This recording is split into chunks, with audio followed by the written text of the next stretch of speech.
Israël existe. Une nation juive moderne qui continue à grandir sur son ancien territoire biblique. L'architecte de cette renaissance héroïque est David Ben-Gourion. Je pense qu'il est l'homme d'État le plus marquant et le plus surprenant de toute l'histoire du peuple juif. Cet effort herculéen s'est étalé sur près de 50 années et a coûté très cher à Ben-Gourion sur le plan personnel. Il est resté toute sa vie un homme très seul. David Ben-Gourion avait une épouse, Paula, mais il était avant tout marié à la cause nationale. Visionnaire, téméraire, imprévisible.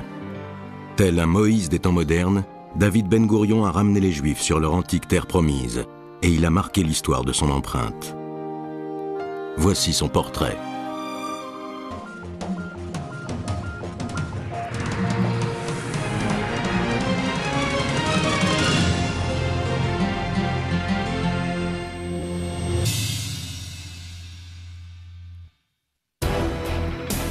« 15 mai 1948. Les Arabes ont rassemblé leurs forces. Les armées d'Égypte, de Syrie, de Jordanie, du Liban et d'Irak lancent un assaut coordonné. Leur cible est une nation qui vient tout juste de naître, Israël. Quelques heures auparavant, l'État juif a fêté son indépendance. Et maintenant, ses fils et ses filles doivent affronter des soldats prêts à faire un bain de sang. Les forces arabes disposent de tanks, d'avions de combat et rassemblent un total de 135 000 soldats. Environ 45 000 Israéliens, hommes et femmes, s'apprêtent à les affronter à 3 contre 1. Ils n'ont pas de tanks ni d'avions. Les Arabes étaient persuadés qu'ils allaient écraser les forces juives et s'emparer d'Israël. Ils étaient persuadés que la résistance des Juifs n'allait durer que quelques jours. Pendant les premières heures de combat, cette arrogance semble justifiée. Des avions arabes bombardent Tel Aviv, la capitale provisoire d'Israël. Au sol, une colonne de blindés fonce sur cet objectif pour finir le travail. Mais c'est sans compter sur les fermiers de Yad Mordechai, une implantation juive qui leur barre la route de Tel Aviv. Pendant 5 jours, des soldats volontaires font barrage aux Égyptiens. Ce délai suffit aux Israéliens pour récupérer tout un arsenal stocké dans des caches secrètes autour de la Méditerranée. Des tanks, des avions, des mitrailleuses et des munitions affluent vers Israël. En quelques mois, les Israéliens repoussent l'invasion arabe. Au printemps 1949, les combats sont terminés.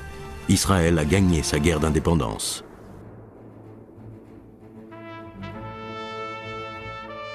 Le cerveau de la défense israélienne et le flambeau qui a éclairé la naissance de cette nation est un homme trapu de 62 ans, auréolé par des mèches blanches de grand-père, David Ben-Gourion. Je pense qu'il est l'homme d'État le plus marquant et le plus surprenant de toute l'histoire du peuple juif. Il ne cherchait pas la popularité, il ne cherchait pas les acclamations. Une fois qu'il avait pris une décision, il ne revenait pas dessus. Quelques heures avant l'invasion arabe, David Ben-Gourion a déclaré l'indépendance d'Israël. Pour lui, c'est l'aboutissement d'un combat qu'il mène depuis près de 5 décennies. Ben-Gourion avait un seul grand idéal dans la vie: construire un État juif indépendant sur la terre d'Israël. Tout le reste était d'un intérêt secondaire. Ben-Gourion cachait dans son corps trapu une détermination de fer. C'est ce qui lui a donné le courage et même l'obligation de poursuivre son ambition visionnaire jusqu'au bout. Mais le dévouement de Ben-Gourion pour faire naître un État juif n'est pas sans conséquences. Il a dû faire de lourds sacrifices dans sa vie de famille, dans sa vie privée, notamment dans ses relations avec son épouse et ses enfants. En fait, ses enfants étaient les soldats et les militants du mouvement sioniste, les hommes et les femmes partageant son idéal d'une révolution juive qui devait culminer avec la création d'une nation et d'une patrie pour les Juifs sur leur terre ancestrale. L'épouse et les enfants de Ben-Gourion doivent s'accommoder de ces très fréquentes absences. Ce n'était pas un père très présent à la maison. Il était toujours parti dans des réunions, des comités. Il n'arrêtait pas d'aller et venir. Je le voyais un petit peu quand il partait et quand il revenait. Compte tenu de ce qu'il a accompli, il peut sembler surprenant que Ben Gourion n'ait aucun diplôme universitaire. Il avait une force intellectuelle stupéfiante, mais il était en grande partie autodidacte. Il s'est mis à acheter des livres et à lire. Il a lu la Bible. Il a appris des langues étrangères, Il dévorait les livres sur la Grèce antique, les sciences politiques. les religions asiatiques, le bouddhisme. Il aimait la littérature. Où trouvait-il le temps de lire autant? C'est un grand mystère. Science, industrie, archéologie. Ben Gourion est le genre d'homme qui s'intéresse à tout. Sa curiosité a pour seule limite sa rapidité légendaire à prendre position sur un sujet. Quand il apprenait quelque chose, et il apprenait beaucoup de choses, il se faisait aussitôt une opinion. En général, les intellectuels ont des doutes et voient les différents aspects d'un problème. Ils se posent des questions. Lui, non. Arrivé à un certain âge, Ben Gourion s'est même intéressé à une méthode pour garder la forme qui recommandait de se mettre la tête à l'envers. Cette photographie de Ben Gourion a bien sûr été publiée dans de nombreux journaux, avec des légendes du style « Que peut-on attendre d'un pays dont le Premier ministre a la tête à l'envers ?» Cet homme d'État, pas comme les autres, était un libre penseur et un visionnaire. Et surtout, c'était un homme d'action doté d'une détermination à toute épreuve. Impossible de nier que David Ben Gourion ait eu un immense impact. Il a guidé un peuple démuni pour reconstruire une nation qui, depuis 2000 ans, n'était plus qu'un rêve inaccessible. Pourtant, malgré sa stature quasi mythique de père fondateur d'Israël, Ben Gourion n'était pas impressionné par son bilan.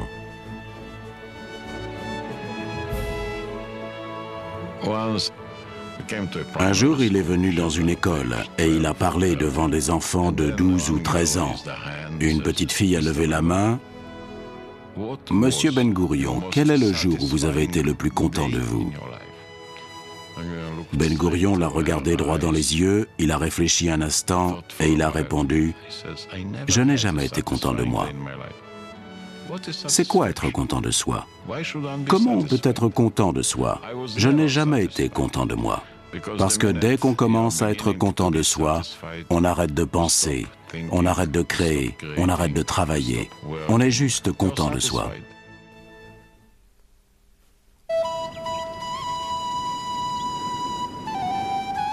Il est écrit dans la Bible que le roi David a conquis Jérusalem et a porté les Saintes Écritures sur le mont Sion.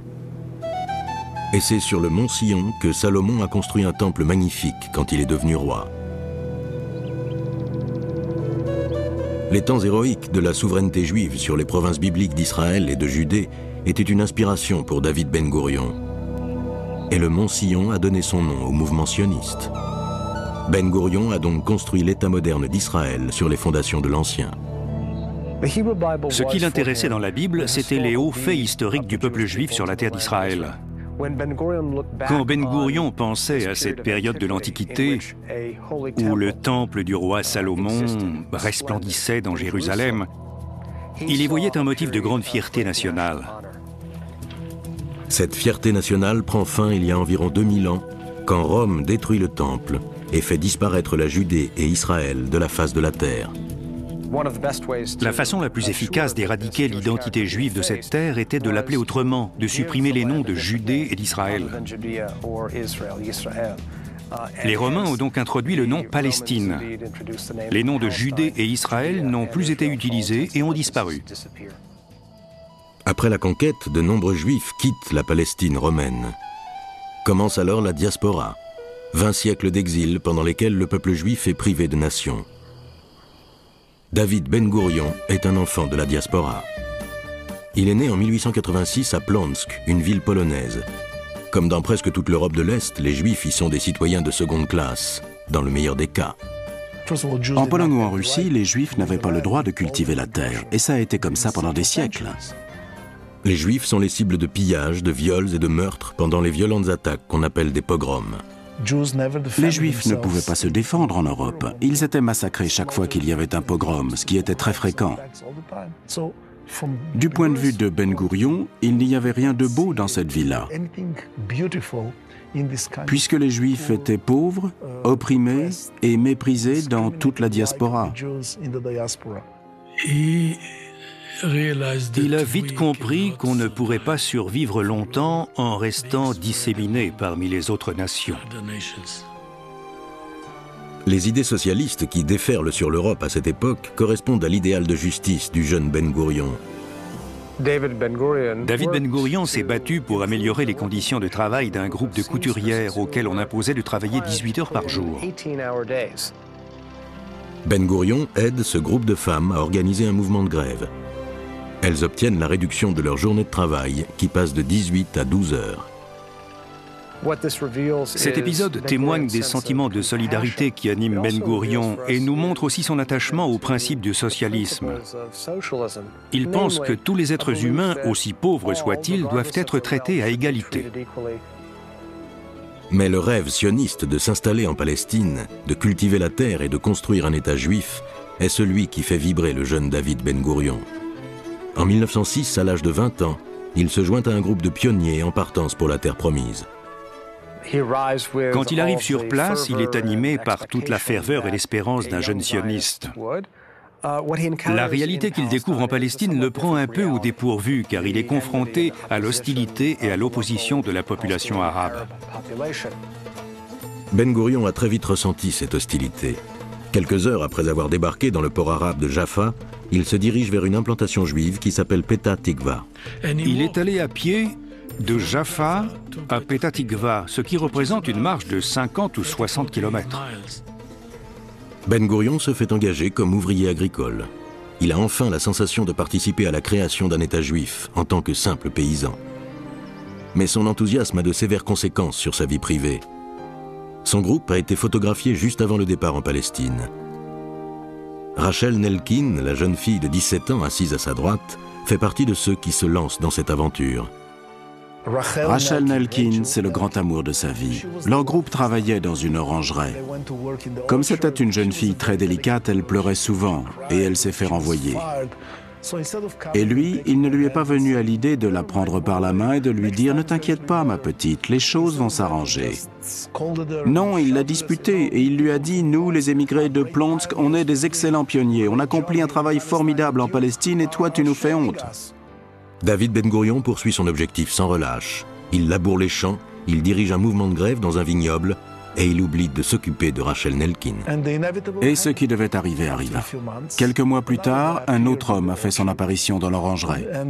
Et pour lui, regarder les beaux yeux de Rachel Nelkin était plus important que de lancer des grèves ou d'organiser un syndicat. Un an plus tard, Rachel a épousé cet homme. Pour Ben Gourion, cela a été un coup terrible. Il ne s'en est jamais remis. Le jeune homme subit d'autres revers. Les Juifs aguerris qui protègent les implantations contre les attaques arabes opposent des refus répétés à Ben Gourion, qui leur demande de l'accepter parmi eux. Être rejeté par ces groupes armés a dû être très contrariant pour lui. Il en a beaucoup souffert. Mais cela n'a pas entamé sa très grande détermination, ni sa volonté de faire. En 1911, le combat de Ben Gourion pour la création d'un État juif le mène en Turquie, à Istanbul, capitale de l'Empire ottoman.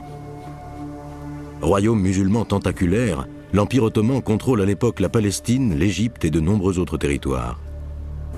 Ben Gourion suit des cours de droit en espérant se faire des relations dans le gouvernement ottoman et promouvoir de l'intérieur l'idée d'un État juif. Mais les événements mondiaux interfèrent dans ses projets. En 1915, dans la tourmente de la Première Guerre mondiale, Ben Gourion est expulsé de l'Empire par les autorités turques. L'Empire ottoman ne survit pas à la guerre de 14-18. La Grande-Bretagne prend sa place comme autorité dirigeante en Palestine. Ben Gourion change de cap à nouveau. Puisqu'il n'a pas pu obtenir un État juif de l'Empire ottoman, il est résolu à faire céder la Grande-Bretagne.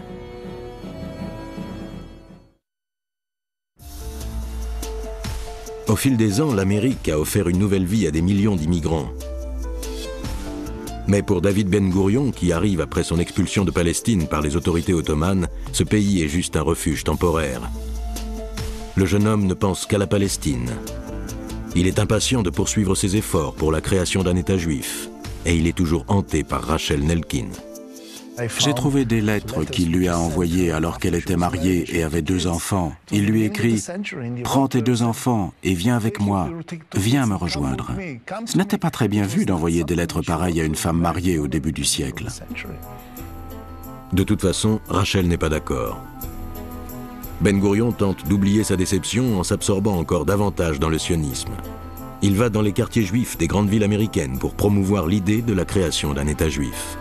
C'est à cette occasion qu'il fait connaissance avec Paula Moonves. Paula était une jeune femme immigrée de Russie. Elle était infirmière et travaillait dans le bloc opératoire de l'un des meilleurs hôpitaux de New York. Elle sortait avec des médecins, elle avait une vie agréable, elle aimait beaucoup New York. Et Ben Gourion débarque dans sa vie. Il a l'air de venir d'une autre planète. Il lui parle du sionisme et de départ en Palestine, un endroit où il n'y a pas d'électricité, où il n'y a rien du tout. Aucun des plaisirs qu'elle peut s'offrir à New York. Pourtant, Paula Moonves est captivée. Ben Gourion l'épouse en décembre 1917. Mais ce n'est pas pour elle qu'il éprouve le plus de passion. Il écrit dans son journal « À 10h45, je me suis marié. À 11h, je suis allé à une réunion du comité sioniste. » Quelques mois plus tard, Ben Gourion s'engage dans l'armée britannique et part pour la Palestine. Paula reste à New York où elle donne naissance à leur premier enfant. Et le jeune couple n'est pas seulement séparé par la géographie. Après s'être engagé, il a écrit des lettres à Paula. « Nous allons nous battre pour retourner sur cette terre sublime, la terre de notre nation. Tu fais partie des élus. Nous allons retourner sur cette terre et participer à la construction d'un avenir merveilleux pour le peuple juif. » Et elle lui répond « Le bébé est malade, je n'ai pas d'argent et je dois acheter à manger. » Difficile de lui en vouloir. À la fin de la guerre de 14-18, Ben Gourion reste en Palestine et poursuit sa mission. Il prononce des discours, lance des mouvements de grève, anime des rassemblements. Lentement mais sûrement, les communautés s'unissent autour de l'idée d'un État juif. Et cette idée semble à portée de main. Le ministre des Affaires étrangères, Arthur Balfour, annonce publiquement le soutien britannique à la création d'un foyer juif en Palestine. L'épouse de Ben Gourion, qui lui donne 3 enfants, le rejoint en 1922. Malgré ce rapprochement familial, son épouse et ses enfants ont toujours l'impression qu'il vit dans un pays lointain. Il ne fait aucun doute que mon père a relativement peu participé à l'éducation de ses enfants.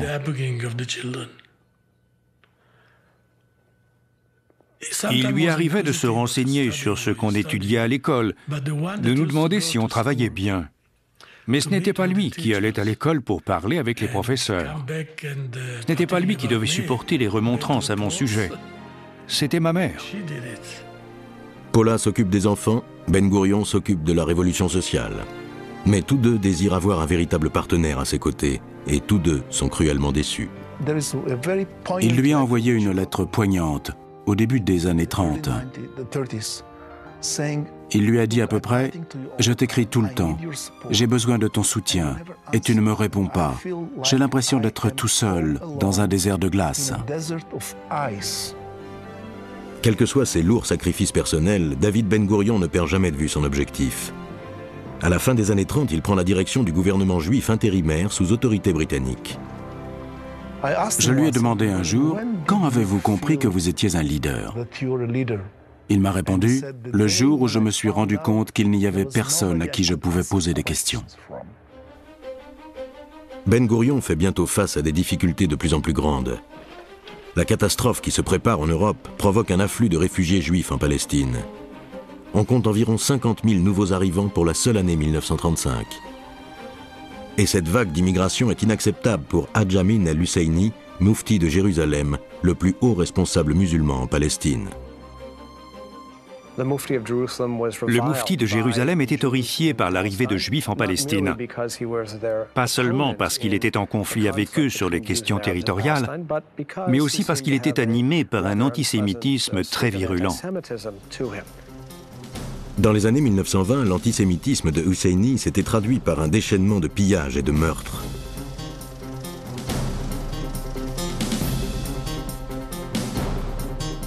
Pour se protéger, les Juifs avaient constitué une force de défense clandestine connue sous le nom de Haganah.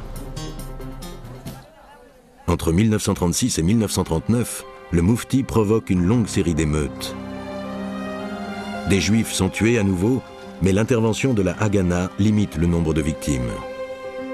Husseini voit déjà plus loin. Il veut faire pression sur la Grande-Bretagne pour qu'elle bloque le projet de création d'un État juif. Les Britanniques se laissent convaincre.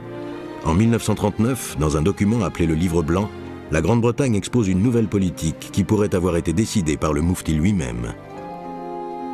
Les Juifs n'auront plus le droit d'acquérir des terres. L'immigration juive sera d'abord réduite et progressivement stoppée.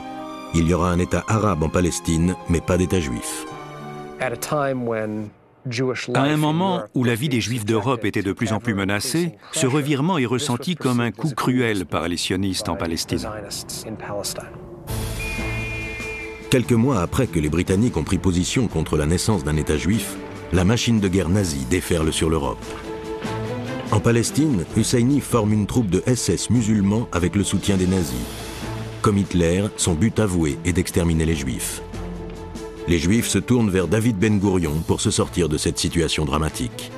Il a dit « Nous devons lutter contre le Livre blanc comme s'il n'y avait pas la guerre contre les nazis, et nous devons aider les Britanniques à lutter contre les nazis comme s'il n'y avait pas le Livre blanc. » Ben Gourion et la Haganah se préparent activement à la guerre. Ils font passer le plus possible d'immigrants juifs en Palestine, de futurs soldats pour l'armée qui va naître. Des armes sont fabriquées dans des ateliers clandestins et un véritable arsenal est constitué. À la fin du conflit, David Ben Gourion sera prêt à passer à l'action.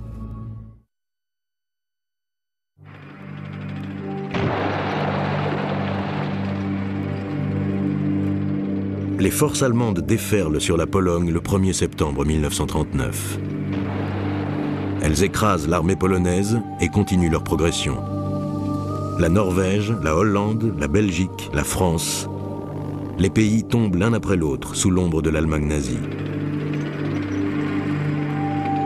Si 2000 ans d'exil n'ont pas prouvé qu'il était nécessaire de créer un État juif, les camps de la mort de Hitler le démontrent avec une clarté dévastatrice.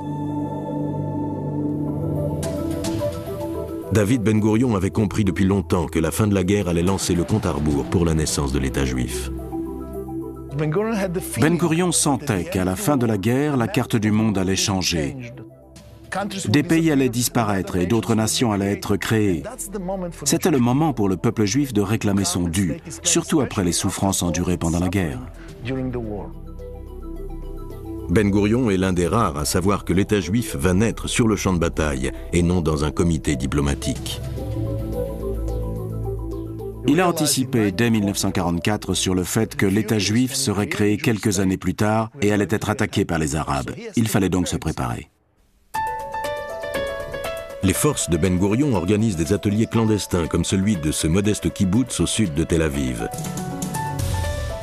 À la fin des années 40, il est connu pour son service de blanchisserie ouvert 24 heures sur 24. Mais le bruit des machines couvre celui de l'atelier d'armement installé juste en dessous. Des ouvriers y fabriquent des millions de cartouches 9 mm pour le pistolet mitrailleur Sten, l'arme standard de la Haganah. En octobre 1945, Ben Gourion autorise la Haganah à s'attaquer aux Britanniques. Il considère les ponts, les voies ferrées ou les stations radars comme des cibles légitimes, pas les soldats. Ben Gourion pensait que nous devions éviter de tuer des soldats britanniques, que nous devions essayer de mener une résistance propre. Il a dit « L'avenir d'Israël dépend de deux choses, de sa force et de son sens de l'éthique. » Pour Ben Gourion, la Haganah menait une bataille légitime et se pliait aux règles de la morale biblique. Pour les Britanniques, c'était un groupe d'insurgés qui devait être écrasé. En juin 1946, il lance des mesures contre la Haganah. Les forces britanniques confisquent des armes, arrêtent des milliers de personnes et lancent un mandat d'arrêt contre David Ben Gourion. Ben Gourion a toujours tenu tête à la Grande-Bretagne. Les Anglais ne l'aimaient pas. J'ai trouvé en Angleterre un document des services secrets dans lequel Ben Gourion est traité de dangereux fanatique. Ben Gourion se réfugie à Paris, où il a une rencontre informelle avec Ernest Bevin, ministre britannique des Affaires étrangères, en janvier 1947. David Ben Gourion n'était pas un homme qu'on pouvait intimider facilement. Bevin lui a demandé fermement de mettre un terme à la rébellion. Ben Gourion a répondu « Non, nous continuerons la lutte jusqu'à ce que nous ayons atteint notre but ». Finalement, c'est Ernest Bevin qui recule.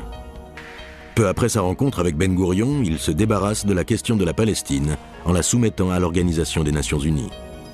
Ben Gourion retourne en Palestine et rencontre les principaux dirigeants de la Haganah. La plupart d'entre eux ne se rendaient pas compte qu'ils allaient bientôt affronter plusieurs armées arabes et qu'ils allaient avoir besoin de tanks et d'avions. Un chef de la Haganah lui a demandé comment il allait résoudre ce problème. Ben Gourion a répondu « C'est très simple, je vais aller collecter de l'argent auprès des Juifs américains. Après, j'enverrai des hommes acheter toutes les armes qu'ils pourront trouver dans les surplus de la Deuxième Guerre mondiale. On les stockera dans des caches secrètes en Europe. Dès que l'État d'Israël aura été créé, on y fera venir les armes, on équipera notre armée et on gagnera la guerre. » Finalement, c'est Golda Meir, une sioniste venue du Wisconsin, qui part aux États-Unis avec un homme de confiance de Ben Gourion pour rassembler des fonds. Elle est revenue 3 mois plus tard avec 40 millions de dollars. À cette époque, en 1947, cela représentait beaucoup d'argent. Avec cet argent, Ben Gourion a envoyé ses hommes en Europe acheter des armes, comme prévu. Et ils les ont stockées en prévision du jour où l'État serait créé. Pendant ce temps, un comité de l'Organisation des Nations Unies en arrive à la conclusion que la Palestine doit être divisée en 2 États, un État arabe et un État juif. Le 29 novembre 1947, les Nations Unies se réunissent pour voter sur cette proposition historique. Afghanistan? Non. Argentine? Abstention. Sur toute la planète, les radios permettent de suivre la procédure en direct. Belgique? Oui. France? Oui. Le plan de partage exige une majorité des 2/3. Il l'obtient à 2 votes près. En Palestine, les Juifs déferlent dans les rues pour célébrer l'événement, bien qu'il soit plus de minuit. David Ben Gourion, lui, accueille la nouvelle avec un mélange de joie et d'inquiétude. Je lui ai demandé s'il était heureux qu'on ait obtenu la majorité des 2/3. Il m'a répondu « Amos, les problèmes ne font que commencer ». Il savait quelque chose que ceux qui dansaient dans les rues ne savaient pas. Il savait que du sang allait être versé, que beaucoup de gens allaient mourir. Les Arabes ont commencé à nous tirer dessus dans la nuit même. La Palestine plonge dans le chaos. Les Arabes votent contre le plan de partage en faisant parler les bombes et les fusils. Jérusalem est coupée de Tel Aviv. Des centaines de Juifs sont massacrés. Soudain, la naissance de l'État ressemble à un piège mortel. De nombreux dirigeants de la communauté juive internationale se sont affolés, ainsi que des dirigeants juifs en Palestine. Ils ont dit « Attendez un peu, peut-être qu'on fait une erreur. Vu la réaction qu'on provoque aujourd'hui, imaginez ce qui va arriver si on crée un État. On va se faire anéantir. » Le monde hésite. Même les États-Unis reculent et cessent de soutenir le plan de partage. Ben Gourion a compris qu'il devait obtenir une victoire militaire pour montrer au monde extérieur et aussi à notre peuple que nous pouvions réussir. Il a donc monté l'opération appelée Narshon, pour laquelle il a rassemblé une force militaire de 1500 hommes. Aujourd'hui, ça n'a l'air de rien, mais à l'époque, rassembler une force armée de 1500 personnes en Palestine était une réussite colossale, digne de Moïse. Pour rassembler une force de 1500 hommes, Ben Gourion mobilise les soldats qui protègent les implantations dans tout le pays. De nombreuses communautés restent sans protection, mais Ben Gourion veut à tout prix que cette armée juive fonce jusqu'à Jérusalem. Le commandant arabe Abdelkader Husseini leur barre le chemin. Les Juifs attaquent son armée le 1er avril. Après plus d'1 semaine de combats acharnés, ils parviennent à rejoindre Jérusalem. Et au cours de cette opération, M. Husseini a été tué. C'était donc une fantastique victoire. Et elle a insufflé une grande confiance à la communauté juive de toute la Palestine. C'était 6 semaines avant la création de l'État juif. Ben Gourion subit diverses formes de pression. 1 semaine avant qu'Israël ne proclame son indépendance, Moshe Sharett, son envoyé aux États-Unis, est convoqué d'urgence par le ministre des Affaires étrangères, George Marshall. L'entretien a été brutal. George Marshall lui a dit « Vous n'avez pas intérêt à créer un État. Vous allez être détruits. Et nous, les États-Unis, on ne vous donnera pas une seule cartouche. » Sharett est ressorti de cet entretien très secoué. Mais Ben Gourion a décidé que malgré tout le respect qu'on devait aux États-Unis, il fallait aller jusqu'au bout et proclamer la création de l'État juif. Dans l'après-midi du 14 mai 1948, le dernier représentant officiel anglais rejoint son navire et met le cap sur l'Angleterre.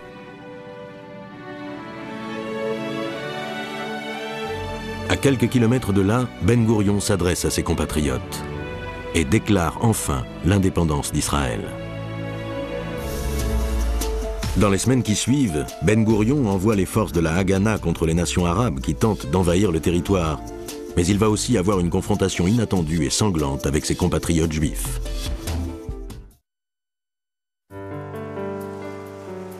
Aujourd'hui, la plage de Tel Aviv est une des plus belles d'Israël. Un paradis ensoleillé sur la côte méditerranéenne, longé par des hôtels confortables. Mais en juin 1948, en pleine guerre d'indépendance, cette plage est le théâtre d'un épisode douloureux pour le tout jeune État juif. Le défi n'est pas lancé par des Arabes, mais par des Juifs. Menahem Begin est le chef d'un parti qui s'appelle l'Irgun. Il attend le bateau Altalena qui doit lui livrer des armes. David Ben Gourion considère que l'armement de l'Irgun est un défi à l'autorité de l'État d'Israël. Il ne pouvait pas accepter l'existence d'un groupe militaire concurrent alors qu'une force israélienne de défense était déjà en place. Il s'agissait de savoir qui acceptait l'autorité du gouvernement et qui la refusait. Begin refusant de rendre les armes, Ben Gourion ordonne à l'armée israélienne d'ouvrir le feu sur l'Altalena. Des Juifs sont tués par d'autres Juifs.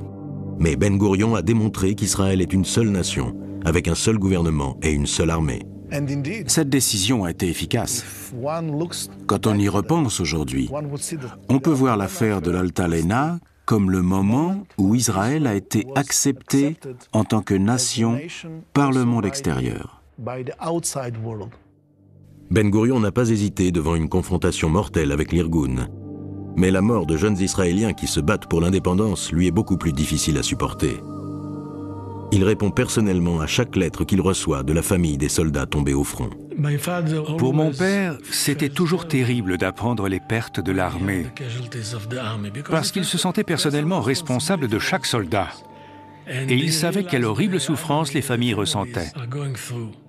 Il savait que beaucoup de jeunes Israéliens allaient mourir, que les Arabes allaient attaquer dès que la naissance de l'État serait annoncée, et c'était pour lui une grande source d'angoisse. La guerre d'indépendance coûte la vie à 6000 soldats, c'est-à-dire 1% de la population. Mais leur sacrifice a donné aux Juifs du monde entier une nation qui renaît sur le sol de leurs ancêtres. En 1949, Ben Gourion devient le premier ministre d'Israël. Il est tout de suite absorbé par la construction de ce pays nouveau-né, car 1 million de Juifs du monde entier affluent vers Israël. Fidèles à la tradition de pionniers des Israéliens, les immigrants construisent eux-mêmes leurs maisons. Mais le danger de destruction n'est jamais loin. L'encre a à peine séché sur les accords d'armistice que l'Égypte et la Jordanie commencent à envoyer des terroristes pour massacrer des Juifs. Tout en organisant la résistance, Ben Gourion accompagne aussi les efforts économiques et les difficultés politiques de ce pays émergent. En 1953, Ben Gourion était un homme épuisé. Il avait mené la lutte pour la naissance de l'État juif, il avait dirigé la guerre d'indépendance, il avait guidé la nation tout juste née au milieu de tous les défis qu'elle avait rencontrés, notamment l'accueil de plus d'1 million de nouveaux immigrants, la création de nouvelles cités, et il était épuisé. Ben Gourion démissionne brusquement et se retire à Sde Boker, un kibboutz rudimentaire en plein désert du Negev. Paula le suit sans discuter. Elle lui était très dévouée.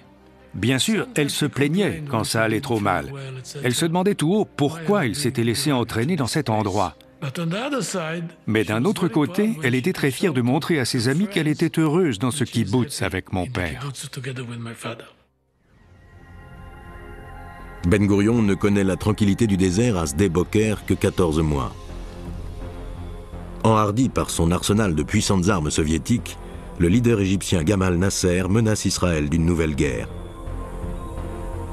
Dans une atmosphère de plus en plus alarmante, Ben Gourion revient à son poste de ministre de la Défense et il est réélu Premier ministre peu après. Nasser a exacerbé les tensions de son pays avec la France et la Grande-Bretagne. En août et en septembre 1956, ces deux nations engagent des pourparlers avec Israël pour envisager une action commune contre l'Égypte. Pour Ben Gourion, la Grande-Bretagne est un allié improbable. Moins de 10 ans auparavant, ce pays avait lancé un mandat d'arrêt contre lui. Il se méfiait des Anglais. Il ne les aimait pas, et les Anglais ne l'aimaient pas. Mais d'un autre côté, si le petit État qui avait failli être détruit dès sa naissance en 1948 parlementait avec de grandes puissances comme la France et l'Angleterre et devenait leur allié, ce serait une réussite fabuleuse. Ben Gourion procède quand même avec prudence. Ces deux hommes de confiance, Moshe Dayan et Shimon Peres, négocient un plan de bataille avec la France et l'Angleterre, sans trop savoir si Ben Gourion souhaite vraiment se lancer dans cette opération. On ne savait pas. Moshe Dayan et moi, on comparait les notes qu'on avait prises et on essayait de deviner la position de Ben Gourion, jusqu'au tout dernier moment. Quand Ben Gourion a dit « d'accord ». Les forces israéliennes attaquent le 29 octobre. Avec une habileté tactique impressionnante, Israël écrase rapidement les forces égyptiennes. L'opération a duré une centaine d'heures tout compris. La rapidité de cette opération et son intelligence tactique ont suscité une très grande admiration pour Israël. Tout le monde n'est pas favorablement impressionné par cette spectaculaire victoire israélienne. Ben Gourion subissait une pression terrible de la part de l'Union soviétique et de la part des États-Unis. L'Union soviétique a même menacé de détruire Israël avec ses ogives nucléaires. D'un autre côté, les Américains exerçaient eux aussi une très forte pression. Ben Gourion avait peur des Russes, mais il préférait donner satisfaction aux États-Unis. Ben Gourion retire ses forces du Sinaï, mais l'opération a quand même été très rentable pour les Israéliens. C'est l'agresseur qui a été puni, c'est-à-dire l'Égypte. Les troupes des Nations Unies sont restées en Égypte, dans le Sinaï et à Gaza de 1956 à 1967. Et Israël a eu 11 années de paix presque totale avec l'Égypte. Le résultat de cette guerre a donc été très positif pour Israël. La crise de Suez de 1956 est aussi une date importante pour une autre raison. À son arrivée en Palestine 50 ans auparavant, Ben Gourion aspirait à ce que les Juifs se débarrassent des séquelles de la diaspora. Les victoires de 1948 et de 1956 prouvent que les mentalités ont changé. Les Israéliens sont incontestablement des Juifs d'un genre nouveau. En 1963, Ben Gourion démissionne à nouveau. Il a dirigé Israël pendant 13 de ses 15 années d'existence. Il est plus tard élu au Parlement israélien, mais le flambeau a été passé à la nouvelle génération. Israël doit mener une autre lutte pour sa survie en juin 1967. Mais le lion de la vie politique israélienne amorce déjà sa sortie de scène. Au printemps 1967, le président égyptien Gamal Nasser exhibe son nouvel arsenal d'armes soviétiques et appelle le monde arabe à se liguer contre Israël. Le 16 mai, il expulse les observateurs des Nations Unies qui faisaient tampon entre l'Égypte et Israël depuis plus d'une décennie. Le 19 mai, il lance 1 millier de tanks dans le désert du Sinaï vers la frontière israélienne. Le 5 juin, Israël attaque. Ce qui va devenir connu sous le nom de guerre des 6 jours est une autre victoire israélienne remarquable contre une armée arabe en supériorité numérique à tous les niveaux, tanks, avions, artillerie et nombre de soldats. Contrairement à ce qui s'est passé lors des victoires de 1948 et de 1956, Ben Gourion est cette fois un simple spectateur. Une nouvelle génération a pris le commandement en Israël. David Ben Gourion, dans les années 60, semble un peu perdu. Il appartient à une époque révolue. S'exprimant souvent depuis sa retraite dans le désert du Negev à Sde-Boker, il semble n'être plus qu'une voix dans le désert. C'est une sorte de prophète perdu. Pourtant, le prophète vieillissant garde encore une certaine perspicacité. Il met en garde contre l'occupation des territoires occupés, où vit une nombreuse population arabe. La seule conquête qu'il fallait garder, selon lui, c'était Jérusalem. Dans l'euphorie qui suit la guerre des 6 jours, les conseils de Ben Gourion sont ignorés. Les territoires occupés sont effectivement devenus un boulet pour Israël. Le pays s'efforce depuis le début des années 1990 de se débarrasser de tout ou partie de ces territoires. C'est là qu'on se rend compte à nouveau de la grande sagesse et de la perspicacité de Ben Gourion. Tous les calculs de Ben Gourion ne sont pas aussi perspicaces. Dans les années 60, il fonde plusieurs partis politiques de plus en plus marginaux, dont l'influence est de plus en plus faible. Ce n'était plus le même David Ben Gourion que celui qu'on avait connu. Il avait indéniablement changé. Il ne réagissait plus aussi vite, aussi promptement aux événements politiques. Les années sont aussi porteuses de tragédies dans sa vie de famille. Paula meurt en janvier 1968. Ben Gourion choisit comme sépulture un promontoire austère dans le désert du Negev. Je me suis rendu compte que mon père n'avait pas choisi cet endroit seulement pour ma mère, mais aussi parce que ça lui convenait d'être enterré là plus tard auprès d'elle. Bien que Ben Gourion et Paula n'aient pas été proches, son absence est douloureuse pour lui. Il se fait préparer ses plats préférés pour la maintenir présente dans son esprit. Dans les années qui suivent la mort de Paula, il réussit à convaincre le Parlement israélien de fonder une université dans le Negev. C'est sa dernière victoire politique. Ben Gourion était persuadé que les Israéliens pouvaient rendre le désert fertile, et il rejetait les conseils de tous ceux qui prétendaient le contraire. Ben Gourion disait « Tous les experts sont des experts de choses qui sont déjà arrivées. Il n'existe pas d'experts des choses qui pourraient arriver. » Des années plus tard, Ben Gourion fait face à de nombreuses critiques lorsque l'université qui porte son nom ouvre dans le Negev.